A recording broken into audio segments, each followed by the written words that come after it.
Maker's Book! Female Supremacy, Unchained by Connie Riker, available now. You ever notice how men in commercials are either drooling morons who can't operate a toaster, or deadbeat dads who forget their kid's birthday? Meanwhile, the women are all Nobel Prize-winning CEOs who solve climate change between yoga sessions. This isn't accidental, it's propaganda.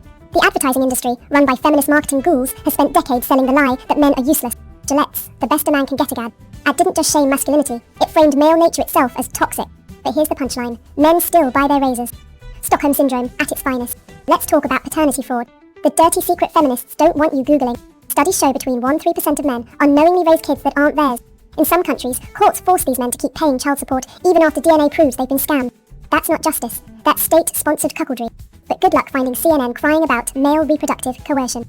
The same activists who scream, "My body, my choice," suddenly develop lockjaw when men ask for my wallet, my choice. Ever heard of red feminism? Alexandra Kollontai, Lenin's favourite Bolshevik, argued women should be communal property. Free love, no marriage, kids raised by the state.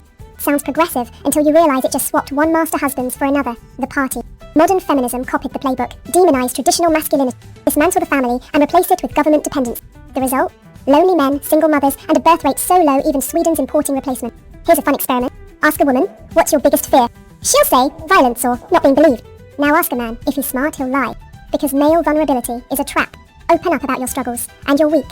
Stay stoic, and you're emotionally stunted. Women claim they want sensitive men until they're sobbing into their third beer about their ex. Then it's, men are so needy.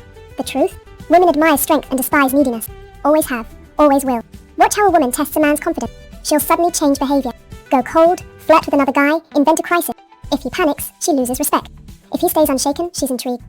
This isn't manipulation, it's evolutionary vetting. Women are hardwired to seek men who handle chaos without flinching. The problem? Modern culture tells men to express their feelings, while women still select for dominance. No wonder male suicide rates are sky high. You can't win a game where the rules change mid-play. Remember safe spaces? Campuses now ban debates that might trigger students. But here's what no one admits. These rules only protect certain feelings. A woman crying over microaggressions gets hugs. A man venting about false rape accusations gets called an incel. Free speech died when emotions became more sacred than facts. The real world doesn't care about your trigger warnings. Bosses fire the incompetent. Banks foreclose on the broke. And women ghost the weak. The biggest con? Rewriting history for equity. Cleopatra wasn't a girl boss. She was a monarch who murdered her sibling. The pyramids weren't built by diverse teams. They were engineered by men who understood math, not pronouns. Pretending women invented everything doesn't empower them. It insults their actual achievement. Real equality means respecting differences, not erasing them. So here's the choice. Keep swallowing feminist fairy tales. Or wake up to reality. Men built civilization. Women curated it. Both matter, but only one's being erased. The future isn't female. It's functional, or it's nothing at all. Female Supremacy, Unchained by Connie Riker. Buy now. Links below video.